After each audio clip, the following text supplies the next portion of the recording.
गोष्ट अगदी ठरवलेली आहे.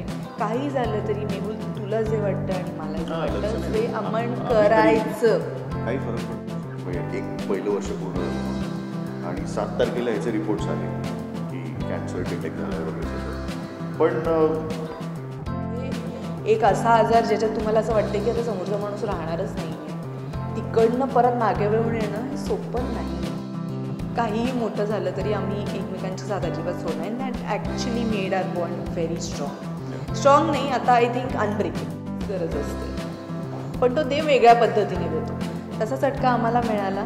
त्यातनं आम्हाला जेन्युइनली कळलं what we mean for each other. त्यातनं आम्हाला जेन्युइनली. नमस्कार, मी पूजा मंच मीडियामध्ये तुमच्या सर्वांचं स्वागत आहे.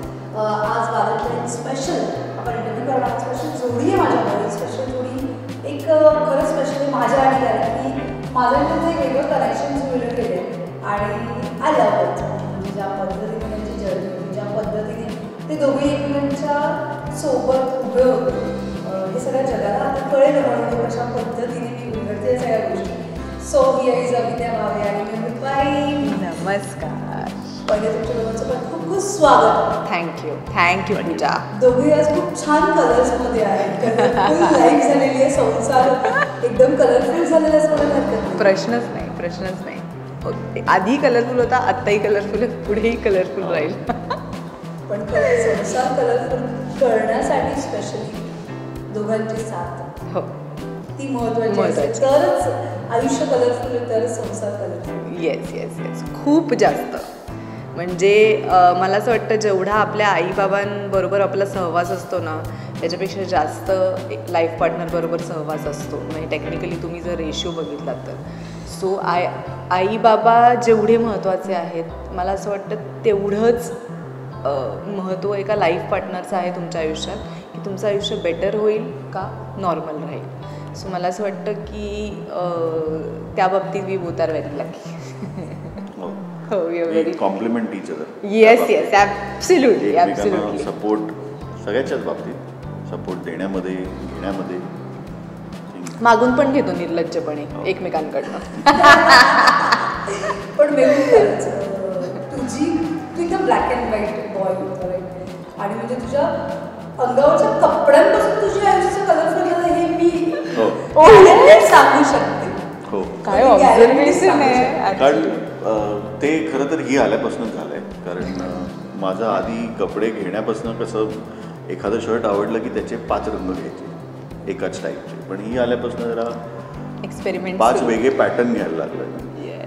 एक्सपेरिमेंट करायला लागला. त्यामुळे आता थोडंसं एक्सपेरिमेंट हेही घाल. कधी कधी जोकर दिसतो मी, पण ठीक आहे. नाही you never look like a joker. ही काय जे काय मला मला असं वाटतं ना कॅरी करण्यावर असतं. आणि ह्याला ना ह्याचं म्हणजे हा काय आहे, हा काय काय करू शकतो, ह्याच्यामध्ये मी सगळंच कॅरी करू शकतो. ते तसं नाही आहे. तर सर्टन लोक मरतात. आणि माझं तेच म्हणणं असतं त्याला की मेहुल तुला माहिती नाही आहे तुझ्यात काय काय. बरं मी असं नाही म्हणते की तू खूप शोशाईन वगैरे कर, because you don't belong to that industry. पण एक्सपेरिमेंट आपल्या लेवलवर करायला काय हरकत आहे. आपण खूप असे वेगळे दिसणारे एनिवेज नाही आहोत. आपण फार जनरल पब्लिक दिसतो, पण त्या पब्लिकमध्ये सुद्धा छान उठून दिसलं पाहिजे ना. त्याच्यामुळे तो मी करतो ना. हां आता करतो, सगळं करतो. आता रीलमध्ये प्रत्येक छोट्या मोठ्या रीलमध्ये आम्हाला मेहुल दिसतो. पण मी सांगू का त्या रीलमध्ये खरं तर आत्ता एक रील तिच्या मैत्रिणींबरोबर केली होती मी. आम्ही बाहेर गेलो तिकडे. मी 1 डे केलेलं आहे सगळं आणि या लोकांनी खूप रिहर्सल त्यामुळे ते काय. पण आय थिंक ना आता त्याला मोर देन आय थिंक आधी ना त्याला खूप बर्डन यायचं या गोष्टींचं की लोक काय म्हणतील किंवा वॉट एव्हर. आय थिंक आता ना आम्ही ते एन्जॉय करायला, म्हणजे मी पण फार कमी करते. आम्ही दोघंही फार कमी रील्स किंवा असं काही करतो, पण आम्ही करतो तेव्हा आम्ही फार एन्जॉय करतो. कारण आम्ही त्याच्यासाठी काय फार वेगळा वेळ काढूया किंवा असंच करूया मग तसंच करूया, आमचं प्लॅनिंग नसतं. आली लहर केला कहर टाईप्स की आम्ही गेलो होतो तिकडे आणि आम्ही सगळे गप्पा मारत होतो आणि आम्हाला ते गाणं दिसलं आणि माझी एक मैत्रीण म्हणाली की यार ही स्टेप किती छान आहे, मला शिकायची. आणि ती तसं केलं. अँड देन थोडंसं मग ह्या लोकेशनवर करूया त्या लोकेशनवर करूया. सो इट वॉज डोकं असतं. हां त्रास देते खूप आर्टिस्ट सोबत असेल तर वाय नॉट. या लोकांनी खूप प्रॅक्टिस केली आहे, खूप चुकत और होतं. उसको भी पता नहीं था वो वन टेक आर्टिस्ट है. हरकत असं म्हणायला ट्रेन केलंस त्याला? तो ट्रेन झालाय तो तुला सांगू तो आधीपासूनच तसा होता बहुतेक. आय जस्ट गॉट थोडीशी वेगळी साईड त्याची मी बाहेर आणण्याचा प्रयत्न केला आहे आणि ती त्याला आवडते आता. किंवा त्याला पण एक आपण म्हणतो ना की आता तो लाईफ खरं एन्जॉय करायला लागला आहे है ना. He started enjoying small things. आधी त्याचं असं व्हायचं म्हणजे जसं त्याचं ब्लॅक अँड व्हाईट पर्सनॅलिटी आहे. सो आधी असं असतं की एक्स्ट्रीम गुड और extreme bad. So he would only acknowledge that. आता आय थिंक एक छोट्या गोष्टी ज्या आहेत ना आयुष्यातल्या तो एन्जॉय करायला लागला. म्हणजे एखादं कुठे पोरस दिसलं तर त्याचे कपडे बघायचे मग तो किती गोड आहे. किंवा कुठे काही खायला दिसलं तर हे बघ हे वेगळं आहे आपण हे पण ट्राय करूया. किंवा कुठे एखादं एनिथिंग म्हणजे मी तुला सांगू आम्ही हायवेवरनं जाताना सुद्धा ते सिरेमिकचे पॉटरीज वगैरे असतात. अरे ती छान होती ना ते आपण घरी ठेवलं असतं ते किती छान दिसलं असतं. किंवा एक नंदी होता परवा मार्बलचा नंदी. अरे तो किती छान आहे तो आपण बाहेर ठेव. म्हणजे ही हॅज स्टार्टेड ऑब्झर्विंग. त्याची आता ती विजन उघडली आहे आणि तो छोट्या गोष्टी ऑब्झर्व करायला. आधी पण मी ऑब्झर्व करायचो पण मी एक्सप्रेस करायला एक्झॅक्ट सांगायला लागलो तुम्ही बोलायला लागलो. हां आता हा बोलायला लागला आणि हा म्हणजे जेन्युअनली त्याला जे काय वाटतं चांगलं वाईट वॉट एव्हर तो हे started expressing it. So I think म्हणून लोकांना तो डिफरन्स वाटतोय. बट लोक बोलतात म्हणून तो काही करायचा नाही. कुठे असतात काय कुठे असतात ते लोक काय माहिती यार. म्हणजे मी तुला सांगू का मला ना ह्या गोष्टीचा फार त्रास व्हायचा पण मी हे फार अलीकडे बंद केलं आहे त्रास करून घेणं. कारण मला असं वाटतं प्रत्येकाचं मत आहे ते व्यक्त करायचं नाही करायचं तो त्याचा स्वभाव आहे. मग त्याचा स्वभाव जर का तिरसट असेल तर त्यांनी मी त्रास करून घेण्यात काहीच पॉईंट नाही कारण तो माझा स्वभाव नाही. मला जर एखादी गोष्ट चांगली किंवा वाईट वाटली तर माझी सांगण्याची पद्धत आहे. मग ती खूप सौम्य आणि खूप एक छान पद्धतीने मी सांगायचा प्रयत्न करेन. बरं त्यातूनही माझं जे मत आहे मी तुमच्यावर लादणार नाही. तो काहींचा स्वभाव आहे ते तसं करतात म्हणून त्यांचा स्वभाव माझा कशाला त्रास करून घ्यायचा. किंवा हा सुद्धा फॉर दॅट मॅटर ह्याला तर हा तर म्हणजे ह्या सगळ्याशी संबंध फक्त माझ्यामुळे. बट कधी जो रोष असतो तो त्यालासुद्धा सहन करावा लागतो काही गोष्टींचा. पण त्यांनी का करायचं आणि मुळात त्यांनी का करायचा because he is my husband. What ever he do. म्हणजे कसं आहे माहिती आहे त्यांनी काही गोष्टी माझ्याबरोबर केल्या. हा काय आता नवरा म्हणून करतोय. नाही केला अच्छा नवरा आहे तरी कसा नाही करत आहे. दोन्हीकडनं म्हणणारी लोक आहेत. सो आपण आता किती त्याच्यावर बोलायचं चर्चा करायची ते किती मनाला लावून घ्यायचं ते आमच्या म्हणजे ॲज अ कपल ते आमच्यावर आहे. आणि आम्ही ही गोष्ट अगदी ठरवलेली आहे. काही झालं तरी मेहुल तुला जे वाटतं आणि मला जे वाटतं ते आपण करायचं. काही फरक पडत नाही. आम्हाला जे हवं ते आम्ही करतो कारण त्याने आम्हाला छान वाटतं. As a couple we do something together. प्रश्नच नाही. तो बदल आणि घडलाय. हो बदल आलाय. तो लक्ष नाही द्यायचं तर काय ते बोलणार ते थांबणार नाही. एक्झॅक्टली. कारण त्यांना ती उलटी बाजू माहिती नाही का पूजा. त्यांना त्याच्या मागची स्टोरी काय आहे किंवा त्या दिवसाचा दिनक्रम काय होता. What all did they go through in that and how did they म्हणजे ह्या मोमेंटपर्यंत ते कसे आले हा प्रवासच माहिती नाही आहे. सो त्यांना ती तीव्रताही कळणार नाही. त्यांना त्याच्या मागची मज्जाही कळणार नाही. आणि त्यांनी आम्हाला काय दिलं म्हणजे आम्ही नुसतं एक फोटो पोस्ट केला रील पोस्ट केलं त्यांनी आम्हाला काय दिलं त्या मोमेंटने आम्हाला काय दिलं हे लोकांपर्यंत पोचणारच नाही. आणि ते न पोचावं. आय थिंक इट्स बेटर की ते आमच्यामध्येच राहावं. त्याच्यामुळे लोक चांगलं बोलत आहेत उत्तम नाही चांगलं बोलत उत्तम आम्ही तर एन्जॉय करतोय. पण म्हणजे आता सोशल मीडियाच्या बाबतीत एक गोष्ट नक्कीच मी नेहमी बोलते माझ्या बकेट लिस्टमध्ये किंवा माझ्या डायरीमध्ये मी एक गोष्ट अशी लिहून ठेवली की आपल्याला नाही कोणाबद्दल चांगलं बोलतं तर वाईट बोलू नये. डेफिनेटली मला नाही सुरू तर वाईट तर बोलायचं नाही कोणाबद्दल. ॲटलिस्ट तू चांगलं बोलू नाही शकत.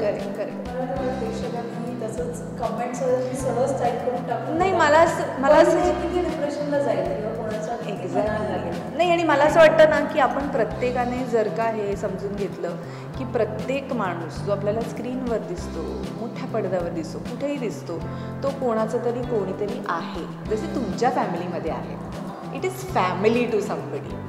U know. आणि जर का तुम्ही ते फॅमिली म्हणूनच त्या माणसाला जर का एक्सेप्ट केलं, कारण तुम्ही आता चांगल्या गोष्टी बोलता तर तुम्ही एवढे भरभरून बोलता आणि त्या एक्स्ट्रीम लेवलला चांगल्या गोष्टी बोलता, तर वाईट गोष्टी आपल्याच आजूबाजूला एवढ्या घडतात की त्या अजून एम्फिसिस करून सांगायची गरजच नाही. आणि if you had a bad day, keep it to yourself. Why do you want to take it ahead? माझा वाईट दिवस गेला, तुमचा करून चांगला गेला.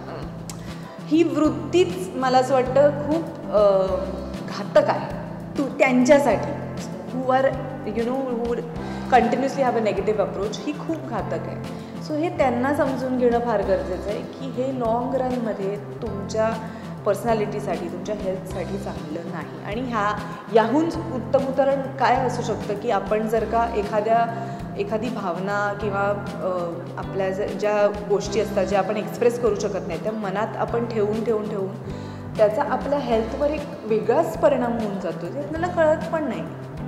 आणि नॉट नेसेसरी की काही निगेटिव्ह असेल, इट्स सम हिडन इमोशन की मला हे एक्सप्रेस करायचं पण करता येत नाही. आता हे एवढं मोकळेपणे त्याच्यासाठीच बहुतेक करू शकतो बिकॉज तो त्या सगळ्या चक्रातनं निघाला आहे. त्याला तो त्या प्रोसेसमधनं काय इमोशनली आपल्याला देणं गरजेचं आहे किंवा काय इमोशनली आपल्याला समजून घेणं गरजेचं आहे, एक्सप्रेस करणं गरजेचं किती आहे हे त्याला कळलं आहे. म्हणून तो so it will really affect your health and your family. So don't do it यार, do it for yourself. म्हणजे एवढंच मी सांगेन.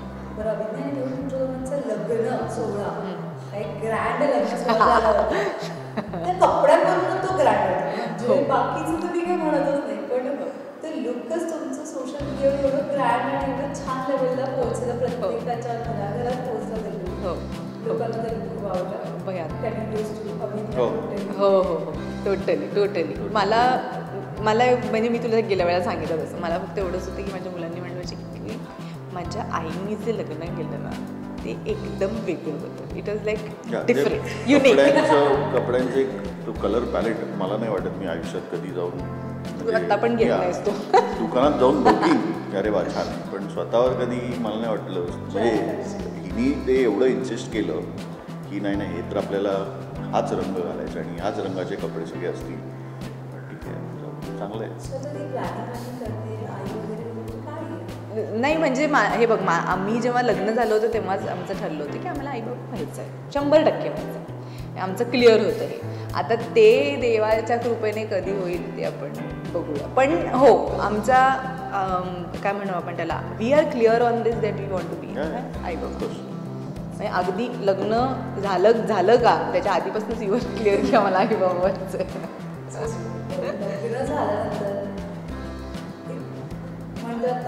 त्या फोटोला नजर लागली असं म्हणेन किंवा संसाराला थोडीशी नजर लागली. म्हणजे ज्या ग्रोथने तुम्ही लोक होतात, दोघांचा एकच रील होता हार्ट, तो सगळ्यांना आवडला. फर्स्ट रील होता. तुमचे फोटो जास्तही नव्हते टाकले किंवा ते मुवमेंट लग्नाचे जास्त नव्हते, हार्डली काही हार्डली. सो लगेच कुठेतरी वाईट प्रसंग आणि त्या वाईट प्रसंगाला कशा पद्धतीने अभिज्ञा म्हणून आणि मेहुल म्हणून, म्हणजे दोघंही एक शाळेतले मित्रमैत्रीण, कॉलेजमध्ये ती पूर्ण तुमची जर्नी तुम्हाला दोघांना माहिती आहे. आणि यू कधी हा डिसिजन आयुष्यातला घेतला, हा एवढा मोठा डिसिजन घेतला, त्याच्यानंतर लगेच असं काहीतरी व्हावं किंवा खरंच तो एक खचलात किती आणि किती स्वतःला सांगतात. नाही, ॲक्च्युली ते त्याच वर्षात झालं. 2021मध्ये लग्न झालं आणि 2021 डिसेंबरमध्ये माझी सर्जरी झाली. आणि जॅनच्या रिपोर्ट्समध्ये खरं तर ॲनिव्हर्सरी होती आमची 6 तारखेला, 6 जानेला 2022 पहिल्या वर्षात, म्हणजे पहिलं वर्ष पूर्ण झालं म्हणून. आणि 7 तारखेला ह्याचे रिपोर्ट्स आले की कॅन्सर डिटेक्ट झाला आहे वगैरे सगळं. पण मी सांगू ना, मी तसा खूप स्ट्रॉंग आहे, म्हणजे मेंटली मी खूप स्ट्रॉंग आहे. आणि मी जेव्हा रिपोर्ट्स घेतले, मी वाचले, तेव्हा मला कळलं होतं की यात काहीतरी गडबड आहे. आणि मी हिला येऊन सांगितलं नाही, कारण आम्ही बाहेर गेलो होतो आणि ॲनिव्हर्सरीवरनंच आम्ही परत जाता हॉस्पिटलमधनं रिपोर्ट्स घेऊन आम्ही घरी जाणार होतो. अगदी नेक्स्ट डे कळलं, मी हिला काही सांगितलं नाही. हिने मला गाडीत बसल्यानंतर विचारलं काय रिपोर्ट, मला हो नॉर्मल आहे. म्हटलं ते खूप मेडिकल लँग्वेज आहे, आपल्याला कळणार नाही. डॉक्टरांना मी पाठवलं आहे, ते म्हणाले ते सध्या बाहेर आहेत, ते कळवतील 4-5 दिवसांनी. ते कळलं, ते आलं होतं अंदाज. आणि मी ह्या थॉट प्रोसेसचा आहे ना की एखादी गोष्ट आपल्याला झाली आहे, आजारपण काही आलं आहे, तर त्यातनं बाहेर कसं पडायचं हे बघायचं आणि नाहीतर त्याच्यावर उगाच बसून रडायचं किंवा आता असं कसं झालं आणि तसं कसं झालं, हे मी त्या थॉट प्रोसेसचा नाही आहे. म्हणजे मला ठीक आहे, आता जे झालं आहे ते आपण काही चेंज करू शकणार नाही, ते you have to face it. आणि ते रिझन ते मला दिलं आहे किंवा मला ते झालं याचं कारण मे बी मी त्या पद्धतीचं मी तेवढा स्ट्रॉंग आहे म्हणून मी ते घेऊ शकतो, म्हणून कदाचित मला ते देवाने दिलं असेल किंवा मला त्यातनं काहीतरी शिकायला मिळेल किंवा मी आणखीन मेंटली स्ट्रॉंग होईल म्हणून तसं काहीतरी झालं असेल. पण ठीक आहे, म्हणजे मी त्यातनं पॉझिटिव्हच घेतलं सगळं. ही आहे, हिचे आई बाबा आहेत, माझे आई बाबा आहेत, ते पण खूप पॉझिटिव्ह होते या सगळ्याच्या अख्ख्या प्रोसेसमध्ये. म्हणजे माझी आई पण लगेच त्याच्याबद्दल वाचून काय करायला पाहिजे, आपण माझ्या खाण्यापिण्यात काही चेंजेस करायचे. आणि म्हणजे डॉक्टरांना भेटायच्या आधी आम्ही इतके प्रिपेअर्ड होतो की आता पुढे कसं सगळं करायचं आहे. ते किमो चालू होणार आणि मग त्याच्या आधी ते सगळं जी प्रोसेस जी होती डोक्यात मी सगळं ठरवून गेलेलो. डॉक्टरांनी मला जेव्हा सांगितलं रिपोर्ट्स बघून, तेव्हा मी ते 1 तास माझ्याशी बोलले. त्यांनी मला सगळं समजवलं आणि मग त्यांनी मला सांगितलं की तुझ्याबरोबर अनेक लोक आले, तुझ्या घरचे आणि तुझे मित्र, तर तू आता सांग कोणाकोणाला हे सांगू. मी सगळ्यांना सांगा, जे आलेत सगळ्यांना सांगा, मला काहीच प्रॉब्लेम नाही. म्हटलं तोपर्यंत माझ्यासाठी एक कॉफी मागवा, मी कॉफी पितो आणि तुम्ही सांगा. ते मला तू ओके आहेस का? मी ओके आहे. म्हटलं ठरलं आहे, म्हणजे झालं आहे, प्रोसेस तुम्ही समजवली आहे, आपलं पुढे मेडिकली आपण काय प्रोसिजर करणार आहोत हे तुम्ही सांगितले. सो आता आपण जाऊया, म्हणजे रस्त्याला लागूया. आता त्याला काय मागे वळून बघण्यासारखं काहीच नाही आहे. आणि आय थिंक त्याच्यामुळे ना खूप इझी झालं, कारण मीच एवढा हेडस्ट्रॉंग होतो, मी माझ्या कुठेच ह्याच्यात हल्लो नाही. त्यामुळे it became easy for everybody in the family also की चला, काही हे बघ सगळेजण तसे नसतात, काही थोडे खचतात, काहींना त्रास होतो. Everybody is not strong. मी कदाचित या बाबतीत इकडे स्ट्रॉंग असेल, मी इतर ठिकाणी नसेल स्ट्रॉंग, पण मी ते फार पॉझिटिव्हली घेतलं आणि म्हटलं यातनं आपण लवकरात लवकर बाहेर पडायचं. आणि म्हणून इतरांनाही खूप सोपं झालं. आणि मी स्वतःला खूप ॲक्टिव्ह ठेवलं होतं इन दॅट एंटायर प्रोसेस, की आपण सगळं करत राहायचं. This is not the end of story. मी किमोच्या नंतर सकाळी एक अख्खा दिवस लागतो थेरपीला. थेरपी झाल्यावर दुसऱ्या दिवशी हा ऑफिसला जायचा सकाळी. हो, माझी डॉक्टरांना अट होती की तुम्ही जर का मला काम करू देणार असाल तरच. कारण मी घरात नाही बसू शकत. मला एरवीच मी घरात बसू शकत नाही, कारण मला दिवस माझं चालू झालं की मला कुठे नाही, सुट्टी जरी असेल तरी मी गाडी घेऊन ग्राउंडवर नाही, कारण मला घरात नाही बसू. त्याला घरात नाही आवडत. त्यामुळे डॉक्टर म्हणाले कर तुला जेवढं झेपते तेवढं तू कर, फक्त एक्झर्ट करू नको, तुला तुझे लिमिट्स माहिती आहेत, क्रॉस करू नको, रेस्ट कर जेव्हा तुला वेळ मिळते. आणि त्याच्यामुळे खूप जास्त मला, कारण कित्येकदा मी कामात इतका मग्न व्हायचो की मला माझे काही पाय दुखत आहेत, कलिग जेव्हा सांगायचे की अरे बाबा तू जरा आराम कर, तुला माहिती आहे ना तुझं काय चालू आहे. मग मी म्हणजे ते विसरायला व्हायचं. पण इतरांनी पण ऑफिसमध्ये पण खूप लोकांनी हेल्प केलं आणि खूप लोकांनी मला ह्या गोष्टीकडे कधी लक्षच गेलं नाही माझं, तर ते खूप इझिली फेज निघून गेली. सपोर्ट खूप केलं, खूप ॲज अ बायको सगळ्या गोष्टी करतात, करिअर सांभाळायचं साईड बाय साईड आणि या सगळ्या गोष्टी. बिकॉज ही इंडस्ट्री अशी आहे ना जिथे आपल्या स्वतःला वेळ मिळत नाही, संसार आणि त्याच्यामध्ये या सगळ्या गोष्टी जेव्हा येतात तेव्हा एक अभिनेत्री कशा पद्धतीने सगळ्या गोष्टी. माझं सगळ्यात म्हणजे जेव्हा मला कळलं तेव्हा हा जे सगळं म्हणाला की मी विचार केला की आता करायचंच आहे वगैरे, मी त्याच्यातच खूप वेळ अडकले होते की हा का, खूप वेळ. म्हणजे माझं असं म्हणणं होतं की खूप सारी लोकं आहेत हू आर, मी असं नाही म्हणत की मी खूप छान आहे, पण ते तेवढे छान नसतील कदाचित, पण त्यांच्या बाबतीत कधीच असं झालं नाही किंवा ही फार मोठी गोष्ट आहे, छोटी गोष्ट पण नाही झाली, मग हा का. ह्याच्यात मी खूप एक्झॅक्टली. आणि त्यात आमची आत्ता सुरुवात झाली होती की आम्ही काही एक आपण म्हणतो ना, आपण एक आपलं आयुष्य आखतो की आपल्याला ह्या वयात हे, या वयात हे, या वयात हे. ते कुठेच नसतं. ऑफकोर्स कधीच नसतं. You would never want something like, म्हणजे ते डोक्यात पण येत नाही. पण ह्या स्टेजला का? पण नंतर जसं आम्ही त्या सगळ्यातनं आम्ही दोघं गेलो ना, तेव्हा मला एक गोष्ट 100% कळली होती की ह्यांनी आमच्या दोघांचं नातं भयंकर स्ट्रॉंग झालं, भयंकर बॉन्डिंग. म्हणजे मी आत्ता तुला ह्या टेबलवर बसून सांगू शकत नाही की ते केवढं स्ट्रॉंग झालं. कारण एक गोष्ट असते पूजा, की छान छान छान जोपर्यंत असतं ना तोपर्यंत सगळं छान असतं. जेव्हा एखादी गोष्ट ढासळायला लागते ना, तेव्हा तुम्ही खरे कपल म्हणून काय आहात, तुम्ही एकमेकांसाठी काय आहात ते तुम्हाला तेव्हा कळतं. तुमचं प्रेम किती आहे, तुमचा थ्रेशहोल्ड किती आहे, की तुम्ही खरंच या माणसाबरोबर कम्पॅटेबल किंवा लाईफ पार्टनर तुम्ही या माणसाचे आहात का. Partner is what, everything in partnership, struggle also पार्टनरशिपमध्ये. त्या वेळेला मला कळलं की ह्याच्याबरोबर म्हणजे जो मी डिसिजन घेतला आहे खूप मोठा, त्याची मला पूर्ण क्लॅरिटी आली की this I have made the best choice.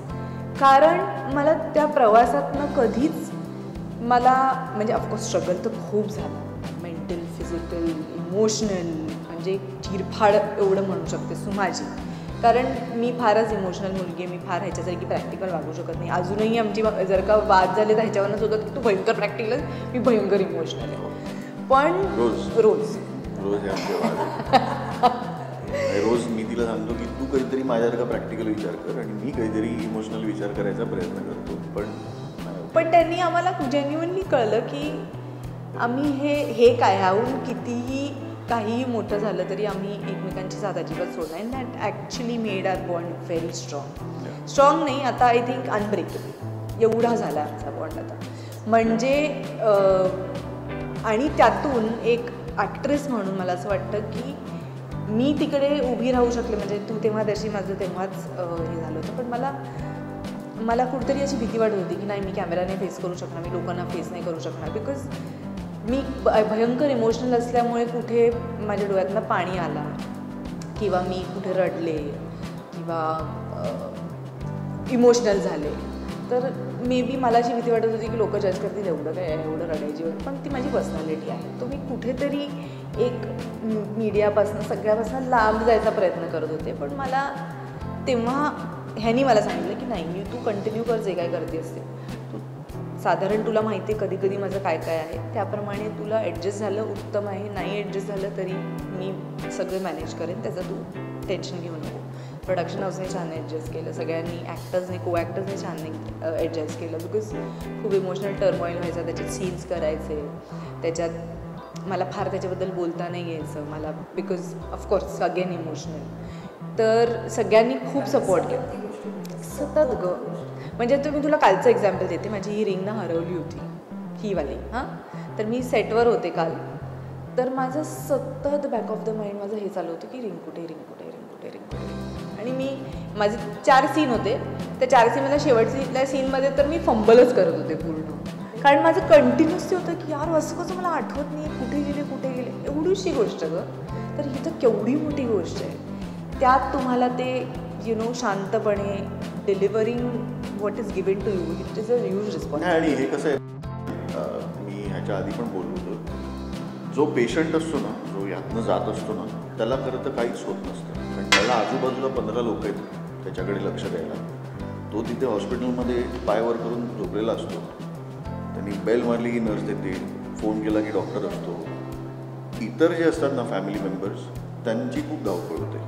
आणि हे मी खूप जवळून बघितलेलं आहे. त्यामुळे मला हे एक्झॅक्टली पटतं आहे की हिला काय झालं असेल, माझ्या आईला काय झालं असेल, वडिलांना काय झालं असेल, हिच्या आईवडिलांना काय झालं असेल. कारण करू तर काहीच शकत नाही, ते त्यांच्या हातात काहीच नाही. They are helpless. That is the worst place to be. They are helpless, they cannot do anything. म्हणजे आपल्याला दिसते समोरच्याला त्रास होतोय, आपल्याला माहिती आहे त्याचं कारण काय आहे, पण त्याच्यावर आपण काहीच नाही करू शकत. Because he has to go through that feeling पण आहे. आणि ती खूप एक वर्स्ट सिच्युएशन आहे की हेल्पलेस असणं, की तुम्ही काहीच करू शकत नाही. तुम्ही फक्त थांबून राहणार की डॉक्टर कधी येणार आणि आम्ही कधी त्यांना प्रश्न विचारून बंबार्ड करणार आमचे जे काही दिवसभराचे प्रश्न आहेत. पेशंट काय तरी एवढी औषधं त्याची चालू असतात, तो झोपलेला असतो, तर काही त्याला कळत पण नाही काय झालं. पण ह्यांची खूप इतरांची खूप धावपळ होते. हिला शूट करून 12-12 तास दिवसांनी खूप लाईव्ह दिवसांनी. हो हो हो हो ॲब्सल्युटली ॲब्सल्युटली. कारण काय माहिती आहे पूजा, आपल्याला म्हणजे माझं सुद्धा हे आधी होतं गं, की कोणाला जर का मला कळलं की आजूबाजू म्हणजे माझ्या नातेवाईकांमध्ये किंवा कोणालाही फॉर दॅट मॅटर ओळखीच्या माणसांना कोणाला काही आजार झाला, त्यातल्या त्यात कॅन्सर झाला, तर मला असं होतं की शिट सॉरी यार, खूप सॉरी, म्हणजे बरा आहे का आता तो, ओके आहे ना. पण ते सॉरी आणि ओके आहे ना ह्याच्यामधला जो प्रवास आहे ना, तो मी जेव्हा जवळनं बघितलं तेव्हा मी म्हणलं की नाही यार, आपल्याला ह्याच्याबद्दल काहीच माहिती नाही आहे. बरं ह्याच्याबद्दल हा ना आय थिंक ओव्हरऑलच एवढा टॅबू केलेला विषय आहे सगळ्यांनीच. आय डोंट नो वाय, सेलिब्रिटीजपासनं ते नॉर्मल माणसापर्यंत. म्हणजे मी अशी किती उदाहरणं ऐकलेली आहेत किंवा बघितलेली आहेत की असं झाल्यावर ते कुठे येणं जाणं बंद, दिसणं बंद, कशाला. आणि त्याच्यामुळे त्याच्याबद्दलची इन्फॉर्मेशन किंवा जी इन्फॉर्मेशन लोकांना फायदा होईल ही लोकांपर्यंत पोहोचतच नाही यार. की तिची तीव्रता किती आहे लोकांपर्यंत पोहोचत नाही. त्याच्यापासून लांब कसं राहायचं किंवा तो अवॉइड कसं करायचं ह्या गोष्टी लोकांपर्यंत पोहोचत नाही. सो खूप इलिटरसी आहे ह्या विषयाबद्दल. आणि म्हणून मी तेव्हा ठरवलं होतं की मेहुल, तुला चालणार असेल तर आपण जेव्हा केव्हा आपल्याला हे प्रश्न विचारले जातील, आपण खूप ओपनली उत्तर ह्याच्यासाठी द्यायचं, कारण आमच्या प्रवासाने समोरच्या माणसाला जर काही फायदा झाला ना तर तो आम्हाला हवा आहे. We want to help out people की who are going through the same phase. कारण ते सोपं नाही आहे. म्हणजे एक असा आजार ज्याच्यात तुम्हाला असं वाटतं की आता समोरचा माणूस राहणारच नाही आहे, तिकडनं परत मागे वळून येणं सोपं नाही आहे. म्हणजे ते त्या माणसाला असो किंवा त्या फॅमिलीला असो किंवा कोणालाही आजूबाजूच्यांना सुद्धा. सो तेव्हा आम्ही ठरवलं होतं, जेव्हा ह्यांनी पोस्ट केली तेव्हा हा म्हणाला मला ह्याच्याबद्दल बोलायचं. ओके, मला बोल. बरं, तेव्हा म्हणजे ह्याचं सोशल मीडिया फार फॉलो करायचं असं मला वाटायचं नाही. पण तेव्हा एक जे ती न्यूज अचानक सगळ्यांपर्यंत पोहोचली, बिकॉज आय थॉट की त्याची प्रायव्हेट लोक काय कळणार म्हणजे कोणाला. पण त्याच्यानंतर बिकॉज मी ठरवलं होतं की मी ह्याच्याबद्दल नाही बोलणार, कारण जो माणूस त्याच्यातनं जातोय आणि त्याला जर का बोलावंसं वाटलं तर तो बोलेल. मी ह्याच्याबद्दल एक शब्दही बोलणार नाही, कारण मला हक्कच नाही बोलायचा. He is going through it. त्याला माहिती आहेत त्याचे किती, म्हणजे त्याला किती त्रास होतोय त्याचा. बरं, त्यात फिजिकली पण होतो ग त्रास. म्हणजे तुमचा पूर्ण लुक काय म्हणतो आपण त्याला, इट इज नॉट व्हेरी सिक दिसायला होतं, आजारी दिसतं, अनहेल्दी लुक होतो फार. आणि ज्या माणसाला, म्हणजे मला ह्याला खरंच क्रेडिट द्यावंसं वाटतं की जो माणूस एवढं टिपटॉप राहायला आवडतं आणि he likes being nice, show shine नाही, त्याला छान राहायला आवडतं, त्यांनी जर का हे सगळं एवढं शांतपणे हा ट्रान्झिशन होऊन पुन्हा तो एवढा फिट झाला आहे, तर म्हणजे मी कंप्लेंट करायचा काय मला हक्कच नाही आहे. Because he is going through all of that. म्हणजे मला आठवते त्याला एक दिवस असा होता जेव्हा त्याला उठताही येत नव्हतं, एवढे त्याचे पाय दुखत होते. म्हणजे आणि ते वेगळंच दुखणं, म्हणजे जवळपास फ्रॅक्चर 4-5 झालं एवढं दुखणं. त्याला उठताच येत नव्हतं एक दिवस, तिथपासनं ते आजपर्यंत. सो त्याचा जो प्रवास आहे त्याच्यासमोर म्हणजे मला असं वाटलं की माझी स्ट्रगल इज नथिंग, की मला फक्त इमोशनली, फिजिकली, मेंटली थोडंसं इकडे तिकडे, थोडंसं नाही भरपूर पण इकडे तिकडे, पण त्याच्यात तुलनेत माझं तेवढं नाही वाटलं मला. सो म्हणून ते मी जास्त पटकन त्याच्यातनं बाहेर निघू शकले. आजूबाजूच्यांचा सपोर्ट पण होता. आणि जेव्हा मला ह्या प्रश्नाचं उत्तर कळलं, जे मी एक सोनाली बेंद्रेचा इंटरव्ह्यू बघितला होता की तेव्हा तिला पण कळलं होतं, तेव्हा तिचा पण हा विचार आला होता की मी का. तर तेव्हा तिने खूप त्याच्यावर पुस्तकं वाचली, मी पण वाचली, खूप पुस्तकं वाचली, खूप म्हणजे सेल्फ हेल्पची पुस्तकं, की बाबा आयुष्यात कर्मा अँड ऑल ऑफ दॅट सगळं मी जेव्हा वाचलं तेव्हा ती म्हणाली की वाय नॉटच्या ऐवजी, म्हणजे मी काच्या ऐवजी मी का नाही, की त्या गोष्टीने आम्हाला ज्या गोष्टी दिल्या किंवा त्यांनी आमच्या आयुष्यात जे बदल घडवले ते साध्या सोप्या कुठल्याच गोष्टींनी घडवले नसते. ह्यांनी जे आम्हाला, म्हणजे आपण म्हणतो डोळे उघडतात, ह्या गोष्टीने आमचे डोळे उघडले. आमच्या दोघांचेही डोळे उघडले आणि ना गुड वे. आणि मला असं वाटतं ना कुठेतरी एक वेगळी गोष्ट सांगण्यासाठी एक चटका द्यायचीच गरज असते, पण तो देव वेगळ्या पद्धतीने देतो. तसा चटका आम्हाला मिळाला. त्यातनं आम्हाला जेन्युइनली कळलं what we mean for each other. त्यातनं आम्हाला जेन्युइनली कळलं की आमच्या लाईफस्टाईलमध्ये आम्ही काय छान अजून बदल घडवून आणू शकू. आणि आम्हाला कळलं की आज आम्ही हे 100 लोकांपर्यंत पोहोचवू शकतो आहे किंवा आमचा प्रवास सांगून 100 लोकांना असं वाटू शकते की ओके ज्यांना ज्यांना झालं आहे there is hope. So there is hope. This is not the end of the world. Not at all. हो. आम्हाला मेडिकल सायन्स खूप इम्प्रूव्ह झालं आहे. आधी 10 वर्षापूर्वी वेगळं होतं, आता खूप डेव्हलपमेंट आहे, खूप अवेअरनेस आहे, खूप डॉक्टर्स खूप शिकलेले आहेत आणि ओव्हरऑलच खूप म्हणजे काही घाबरण्यासारखं काहीच नाही काहीच याच्यात. नाही, काहीच नाही. म्हणजे मी सांगू ना आणखीन एक 15 वर्षानंतर कदाचित कॅन्सर नसेल सुद्धा हां, किंवा त्याचे पण वॅक्सिनेशन एखाद्या इंजेक्शनवरती हो. सगळं संपेल. म्हणजे कॅन्सर झाला ओके एक इंजेक्शन घ्या आणि यू आर फ्री. हे ह्या लेवलला चाललं आहे. म्हणजे medical science is improving at that level. खूप हुशार लोक आहेत आपल्या देशात त्यामुळे ते आणि होतच आहे रोज रिसर्च त्याच्यावर चालू आहे. घाबरण्यासारखं काहीच नाही. खरं तर कुठल्याच आजारपणाला घाबरायचं नाही. That is the key. I think घाबरलात की तुम्हाला त्रास होणार.